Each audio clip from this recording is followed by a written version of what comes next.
ቅርታባ ቅርታ የመጀመሪያ ሚሊዮን ሜክ ያደረገው በስንት ዓመት ነው? 19 ዓመት 19 ዓመት።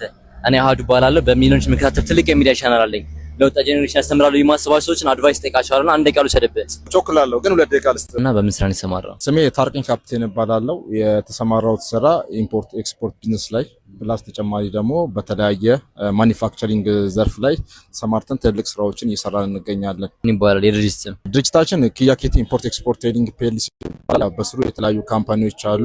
ኮፊ ላይ፣ ቡና ላይ፣ እንደገና የተለያየ ፋክተሪ ላይ ስፔሻሊ በትልቅ ስራዎች ላይ ኦልሞስት በቅርቡ ስጅ ያሳያለሁ። ትልቅ ፋክተሪ ኦልሞስት ግንባታ ጀምረናል። የመጀመሪያ ሚሊዮን የሚያደርግ በስንት ዓመት ነው? 19 ዓመት። አሁን ስንት ዓመት ነው? አሁን 31 ዓመት ነው። የመጀመሪያ ሚሊዮን ሜክ ስታደርግ ምንድን ነበር የሰራው ስራ በሰዓቱ? በፋርማስቲካል ቢዝነስ ዲስትሪቢዩተር ሆኜ ነው አከፋፋይ ሆኜ ነው የሰራሁት። አሁን ብዙ ወጣቶች ይሄን ቪዲዮ የሚመለከቱትም የራሳችንን ቢዝነስ ለማቋቋም የሆነ መነሻ ገንዘብ ያቅተናል ምናምን ብለው ያስባሉና አንተ ያኛው ነገር ከየት ነው ያገኘው መነሻውን የማከፋፈያ ብሩንስ?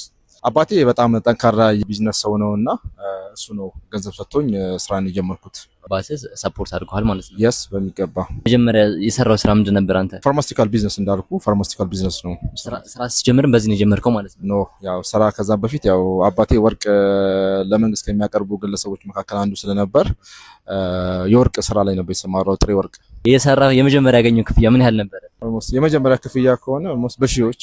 አሁን በአመት ያገኘው ከፍተኛው ገንዘብ ምን ያህል ነው በአንድ አመት ውስጥ? በአመት ከተለያዩ ድርጅቶች ከ40 ሚሊዮን ብር በላይ 40 ሚሊዮን ብር በላይ በአንድ አመት ውስጥ። ህይወት የተማርኩ ስለ ገንዘብ ትልቁ ነገር ምንድን ነው? ገንዘብን በአግባቡ መጠቀም መቻል። ገንዘብን በአግባቡ ስትጠቀም ያው ያከበርከው ገንዘብን በስርዓቱ አያያዝ ለነገ ህይወት ትልቅ ፋንታ ይኖረዋል ማለት ነው። ስለዚህ ገንዘብን መቆጠብ መያዝ አለብን ማለት ነው። የስ በሚገባ ገንዘብን በስርዓቱ አክብረህ ልትይዘው ይገባል። ስኬት ላንተ ምንድን ነው? ስኬት ያው ፐርስፔክቲቭ ነው። ያው እንደ ሰዎች ይለያያል። ስኬት ለኔ ግን ያው ማለሙ ህልም መኖሬ ነው።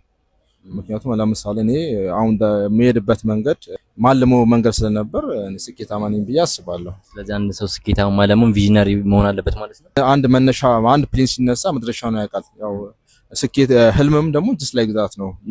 ጎል ሊኖር ይገባል ማለት ነው ማስቀመጡ። ስለዚህ ዛሬ ስንጀምር የምንደርስበትን ነገር አሁን ማወቅ አለብን ማለት ነው። የስ በሚገባ መንገድን ታውቀዋለህ።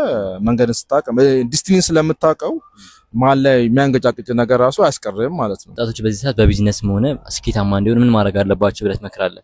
በጣም ኮሚትመንት ያስፈልጋል። አንደኛ ኮሚትመንት ነው። ሁለተኛ ዲሲፕሊን ነው።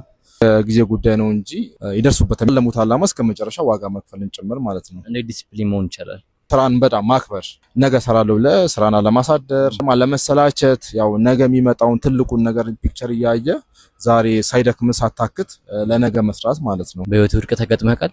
ኦል አባውት ላይፍስ አፕ ኤንድ ዳውን ኤቭሪዌር። እንዴት ነው የምትወጣው ውድቀት ሲያጋጥም?